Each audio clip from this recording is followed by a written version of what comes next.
วัสดีครับทุกคนพบกับตอนพิเศษของ Why Are You The Series เพราะรักใช่เปล่าตอน Why Are You Ready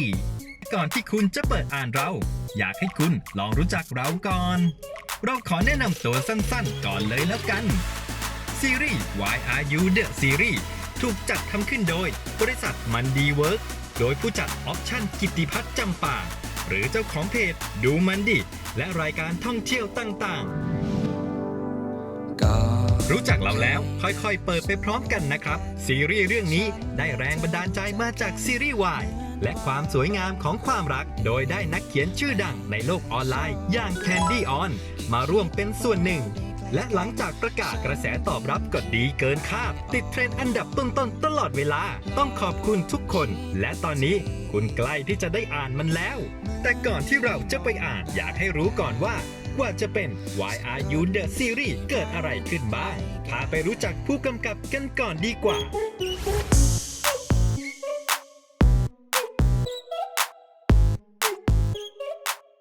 สวัสดีค่ะชีวินธนมินวงศ์สกุลพัฒน์ค่ะรับหน้าที่เป็นผู้กำกับซีรีส์ Why Are You เพราะรักใช่เปล่าค่ะ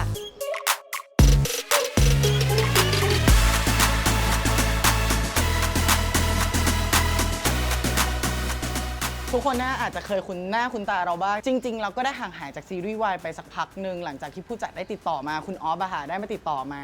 ก็เรารู้สึกว่าเฮ้ยจริงๆมันน่าจะถึงเวลาแล้วแหละที่เราจะกลับมาใน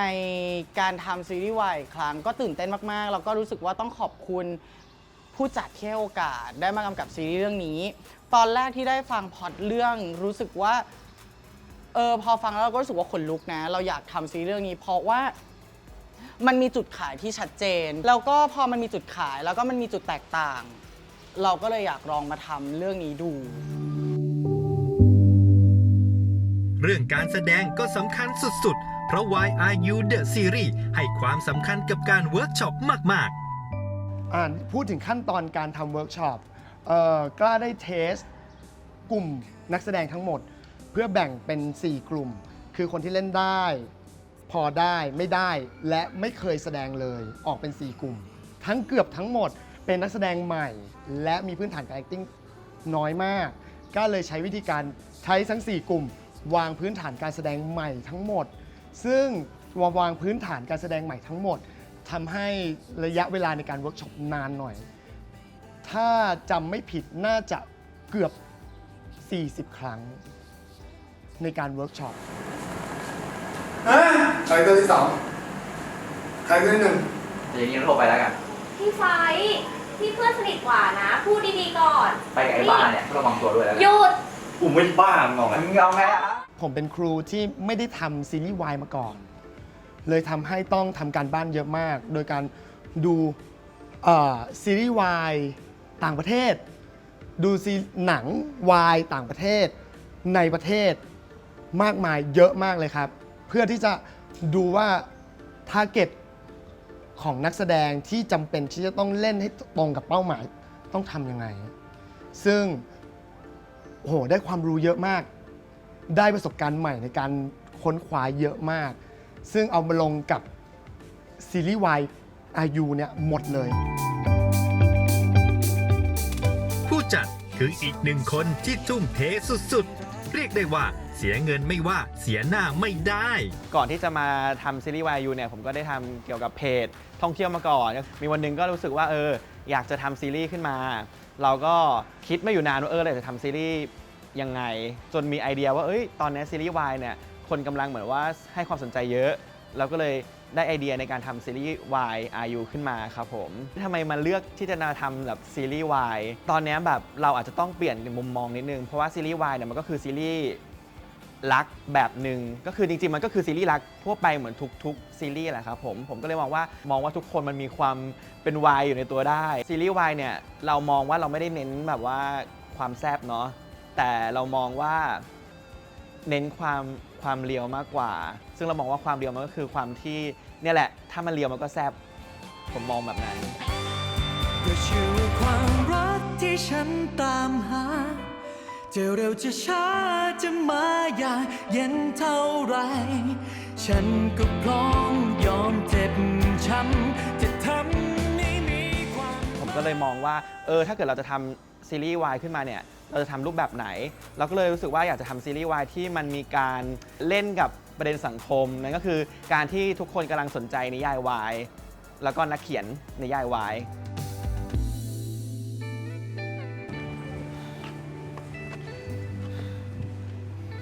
กูแม่งไม่เข้าใจเลย ทำไมคนแม่งถึงอินนิยายวายขนาดนี้วะ มึงก็ไปถามน้องสาวมึงดิ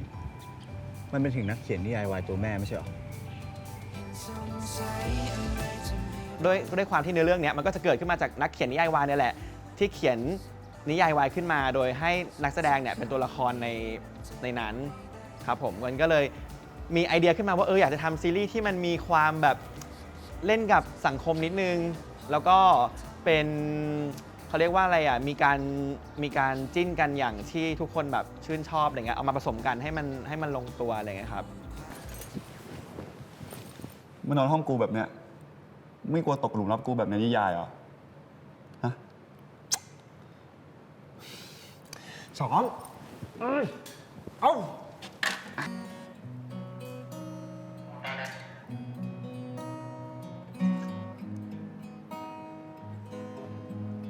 ใจเย็น โอเค เอาใหม่อีกรอบหนึง โอเคนะพี่ขอโทษนะ ไป มา อาการหน่อย โทษ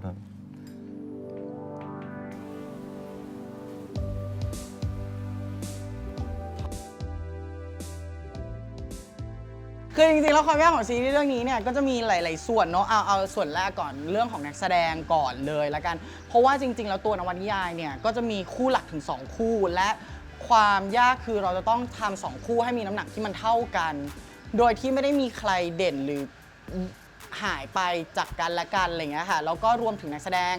ค่อนข้างเยอะมากๆอะไรเงี้ยค่ะเราก็เลยรู้สึกว่าความแตกต่างของแต่ละคนทุกครั้งหรือว่าทุกซีนที่ออกมาเนี่ยเราอยากให้คนจำตัวละครของแต่ละตัวได้ทั้งหมดก็จะมีความยากเรื่องนี้แล้วก็จะมีความยากของเรื่องของการที่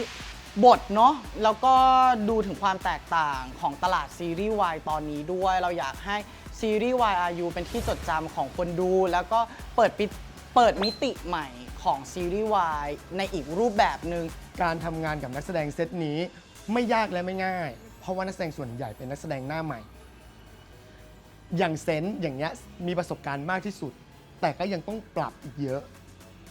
ส่วนนักแสดงคนอื่นๆ ในการปูพื้นฐานการแสดงของก้ามาแล้ว ก็มีการปรับเปลี่ยนและพัฒนาขึ้นภายในระหว่างถ่ายเลย ปัญหาหลักๆ ก็น่าจะเป็นการท่องบทที่น้องไม่เคยเจอ การเล่นที่ต้องใช้ความรู้สึกมากๆ ดราม่า ความรัก การโมโห การโกรธ อย่างเงี้ยก็มีผล เมื่อไหร่ที่น้องเข้าครั้งแรกซีนแรกมีปัญหาแน่นอนครับ เราก็พยายามปรับจูนตามสถานการณ์ต่างๆ แต่ตอนนี้มั่นใจมากว่าน้องๆทุกคนมีการพัฒนาการที่ดี และมีการใช้สายตาบอกความรู้สึกได้มากขึ้น เรามีนัดกับ นัดกับเรา ไปก่อนนะ พี่ตัดสินใจก็ทีเหอะว่าพี่คบกับเพื่อนผมหรือเปล่าก็ถ้าพี่ไม่คบพี่ก็คงคุยกับผู้หญิงหลายคน หรือไม่ พี่ก็เป็นเกย์ เป็นเกย์เหรอ เกย์เขาทำกันแบบนี้ปะ